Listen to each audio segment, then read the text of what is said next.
હાલો જય દ્વારકાધીશ મિત્રો, કેમ છો બધા? મજામાં ને? સ્વાગત છે તમારું મારી ચેનલમાં। આજે આપણે બનાવવાનું છે ગાજરનું શાક। તો એના માટે આપણે ગાજર લઈ લીધા છે। તો સૌથી પહેલાં આપણે તેની છાલ ઉતારી લેશું। તો વિડીયોમાં છેલ્લે સુધી બન્યા રહેજો। અને જો ચેનલમાં નવા હોય અને ચેનલને સબસ્ક્રાઈબ ના કરી હોય તો ચેનલને સબસ્ક્રાઈબ પણ જરૂરથી કરી દેજો। તો ચાલો રેસીપી શરૂ કરીએ। તો જો મમ્મીને આપણે છાલ ઉતારવા બેસાડી દીધા છે। તે આપણે બધા ગાજરની છાલ ઉતારી અને રાખી દેશે। જો બધા ગાજરની આપણે છાલ ઉતારી લેશું પહેલાં। અને હવે છાલ ઉતારી લીધી છે આપણે બધા ગાજરની, તો આપણે તેને સુધારી લેશું। તો આ રીતે આપણે ગાજરના ટુકડા કરી લેશું। તમે લાંબી ચીર રાખીને પણ કરી શકો છો, પણ આજે આપણે આ રીતે ગાજરનું શાક બનાવશું અને તેમાં આપણે થોડાક વટાણા પણ એડ કરીશું। તો આ રીતે આપણે ગાજરના બધા ટુકડા કરી લેશું। હવે આપણે બધા ગાજરને સુધારી લીધા છે, તેના આ રીતે એક સરખા ટુકડા કરી લીધા છે અને વટાણા પણ લઈ લીધા છે। તો હવે આપણે શાક વઘારવાની તૈયારી કરશું। તો એક કુકરમાં આપણે તેલ ગરમ કરવા મૂકી દઈશું। આમ તો તમે આને તપેલીમાં કે કડાઈમાં પણ બનાવી શકો, પણ આજે આપણે કુકરમાં બનાવવાનું છે।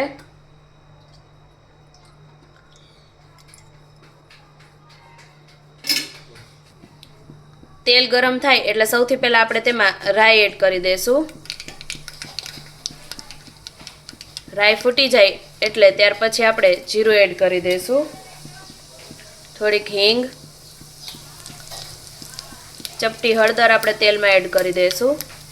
તેલમાં હળદર એડ કરવાથી તેનો સ્વાદ ખૂબ જ સરસ આવે છે અને હળદરનો કલર પણ એકદમ મસ્ત આવે છે।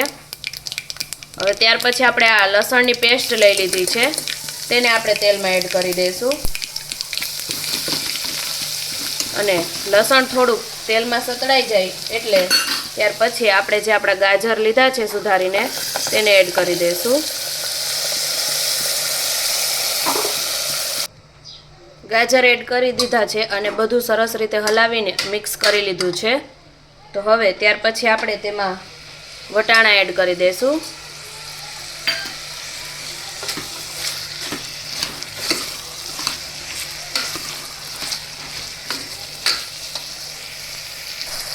થોડીવાર આપણે તેને તેલમાં ચડવા દીધું હતું। હવે આપણે તેમાં એક ટમેટું એડ કરી દઈશું। જો તમારે ટમેટું એડ ના કરવું હોય તો તમે સ્કીપ કરી શકો છો। ગાજર થોડાક મીઠા હોય છે એટલે આપણે થોડુંક ખાટો સ્વાદ આપવા માટે એક ટમેટું એડ કર્યું છે।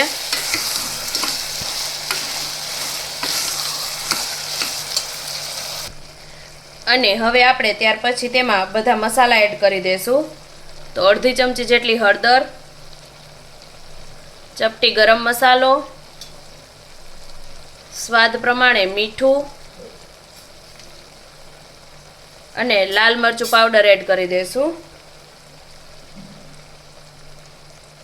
હવે બધા મસાલાને આપણે મિક્સ કરી લેશું। આપણે શાકને થોડીવાર માટે તેલમાં ચડવા દીધું છે।